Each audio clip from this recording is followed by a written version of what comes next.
semakin lama jalan dan jembatan kita bangun, semakin besar harga satuan, semakin sulit kita menyelesaikan jalan dan jembatan tersebut. APBD pada dasarnya bukan hanya dokumen keuangan, tapi APBD adalah bagaimana kita pemerintah Provinsi Maluku Utara mengelola anggaran menjadi kesejahteraan bagi masyarakat. APBD 2027 kami prioritaskan terhadap 4 prioritas utama. Setelah kita sudah menggratiskan pendidikan dan kesehatan, tahapan berikutnya adalah meningkatkan kualitas pendidikan dan kesehatan dan juga perlindungan sosial bagi masyarakat Maluku Utara. Dan yang kedua, mempercepat pembangunan konektivitas Maluku Utara, jalan dan jembatan. Dan yang ketiga, menyiapkan kawasan ekonomi dan hilirisasi yang baik sehingga menghasilkan investor dalam negeri maupun luar negeri dengan tujuan menciptakan lapangan pekerjaan. Dan yang keempat, memperkuat reformasi birokrasi agar pelayanan publik semakin cepat, semakin sederhana, transparan, akuntabel, dan menyelesaikan masalah. Untuk mendukung agenda tersebut, maka pendapatan daerah tahun 2027 dialokasikan sebesar 3,4 triliun, meningkat 22,7% dibandingkan dengan APBD induk di tahun 2026, yaitu sebesar 2,8 triliun. Peningkatan ini kami dapatkan dari peningkatan PAD yang sangat signifikan sebesar 5,5%. Di APBD induk 2026, PAD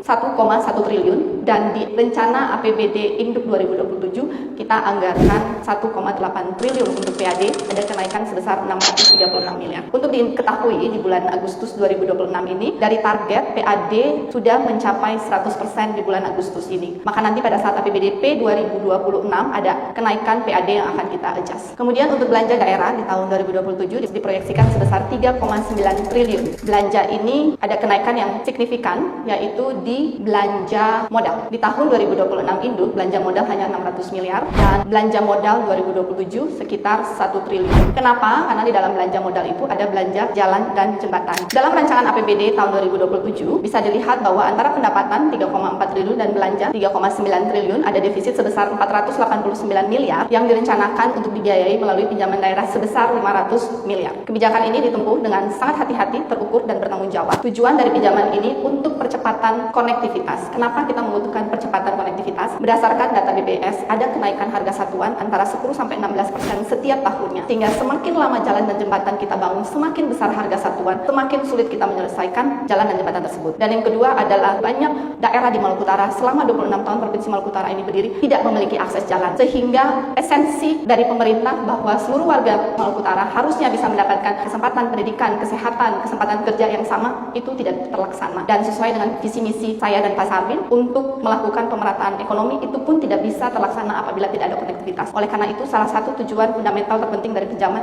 adalah melakukan percepatan pembangunan konektivitas. Dengan semangat tersebut, saya menyerahkan rancangan KUA PPAS tahun anggaran 2027 untuk dibahas bersama. Semoga pembahasan ini menghasilkan APBD yang sehat secara fiskal dan memberikan manfaat sebesar-besarnya bagi seluruh masyarakat.